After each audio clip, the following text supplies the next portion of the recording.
আসসালামু আলাইকুম ভিউয়ার্স। তো এই বাথরুমটা নিয়ে এডুকেশনের একটা ভিডিও আপলোড করছিলাম। তো অনেকেই বলছেন যে কাজ শেষে বাথরুমটা কেমন হলো এটা তো দেখাইলেন না, যার কারণে আবারও এই বাথরুমের একটা ভিডিও আপলোড করলাম। আপনারা সম্পূর্ণ ভিডিওটা দেখেন। তো ভিউয়ার্স, আপনাদের অনুরোধে আবারও চলে আসলাম ছোট সোনাই বাজারে শাহজাহানা কন্দর বাথরুম দেখানোর জন্যে। তো ভাবলাম আপনাদের একটু বাজারটা ঘুরায় ঘুরায় দেখাই।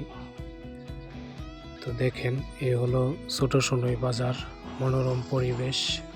তো এখান থেকে আবার চলে যাব শাহজাহানা কন্দর দোকানের পাশে। দেখে তিনি ব্যস্ত, তো তার সাথে কথা না বলেই চলে যাব।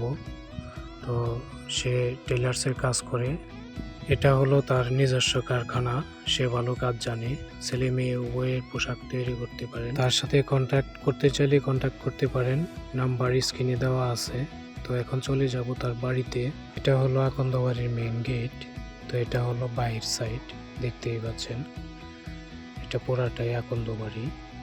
তো এখান থেকেই ঢুকতে হবে তার বাড়িতে। এটা হলো তার বাড়ির গেট, দেখতেই পাচ্ছেন। সামনে দেখা যাচ্ছে তার বাড়িটা। এটা হলো শাহজাহানা কন্দর বাড়ি।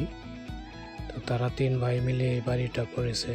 তো বাড়ির ভিতরে ঢোকার জন্য বাড়ির মাঝখান দিয়ে একটা গেট করেছে, তো দেখতেই পাচ্ছেন। তো বাড়ির ভিতরে প্রবেশ করার জন্য এই গেট দিয়ে প্রবেশ করব। তো বাড়ির ভিতরটা এখনো সাজালো গোছালো হয় নাই, তবুও আপনাদের একটু দেখাই। এই হলো তাদের ভিতরের পরিবেশ। তো এখনো কাজ চলতেছে। তো তারা তিনজনে এক সিরিয়ালে বাড়ি করেছে, দেখতেই পাচ্ছেন। এই হলো বাড়ির পরিবেশ ভিতরে। তো যেহেতু এখনো কাজ চলতেছে, এটা হলো শাহজাহানা কন্দর বাড়ির গেট। এই গেট দিয়ে প্রবেশ করব। এটা হলো বাথরুমের গেট। এখানে আর কিছু বলতে চাই না, বিস্তারিত আপনারাই দেখেন।